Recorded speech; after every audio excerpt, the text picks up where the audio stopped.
dans le prochain épisode de Demain nous appartient.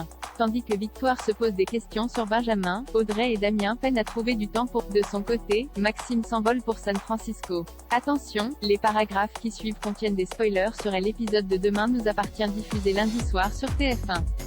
Si vous ne voulez rien savoir, ne lisez pas ce qui suit. Lundi 21 février dans Demain nous appartient.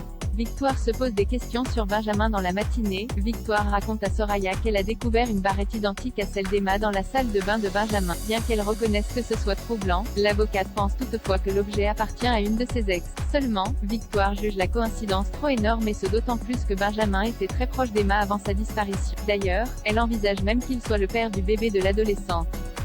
Pendant ce temps, l'enquête suit son cours et le voisin de Benjamin a bien confirmé avoir appelé le médecin aux alentours de 20h30 le lundi soir pour le prévenir que quelqu'un rôdait dans son jardin. De son côté, Damien a relevé des petites taches de sang sur le portefeuille d'Emma. Comme l'ADN est le sien, les policiers se demandent si elle n'a pas été agressée. De son côté, Roxane est parvenue à localiser le téléphone d'Emma. Sans attendre, Karim et Sarah se rendent sur place et tombent sur un jeune homme qui affirme avoir acheté le téléphone à un certain Jérémy Ferrier. Ce dernier est convoqué au commissariat pour être interrogé. S'il jure dans un premier temps qu'il n'a rien à voir dans cette histoire, il finit par avouer qu'il a croisé Emma le soir de sa disparition. En effet, Jérémy l'a vu retirer une grosse somme d'argent au distributeur.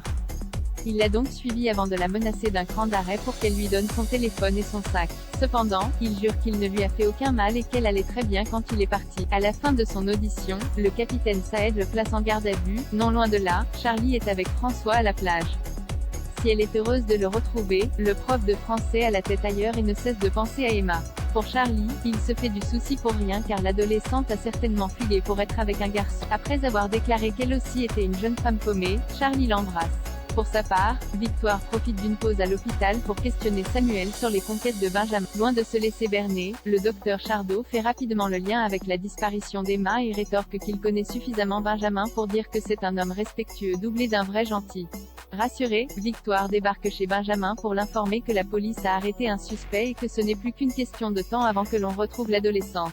Comme elle a apporté de quoi manger, Victoire s'impose pour le dîner, ce qui n'a pas l'air de faire plaisir à Benjamin. Peu de temps après, la fille Lazari entend du bruit dans la maison. Elle profite alors que Benjamin soit en train de dresser la table pour aller voir. Au moment où elle essaie d'ouvrir la porte d'une chambre, Benjamin arrive et lui demande ce qu'elle cherche. Audrey et Damien peinent à trouver du temps pour eux en voyant leur mère apprêtée pour aller travailler. Jack et Jordan comprennent qu'elle a rendez-vous avec son nouveau petit ami. Avant qu'elle ne parte, Jordan lui rappelle qu'ils ont prévu de fêter sa victoire au concours d'éloquence le soir même. De son côté, Damien est réquisitionné pour effectuer un relevé d'empreintes dans une villa qui vient d'être cambriolée au Mont-Saint-Clair. Dépité, le policier est contraint d'annuler son rendez-vous avec Audrey. Déçue, cette dernière se persuade alors qu'elle est simplement un plan cul à ses yeux. Plus tard, Damien débarque au Spoon mais Audrey lui fait la tête.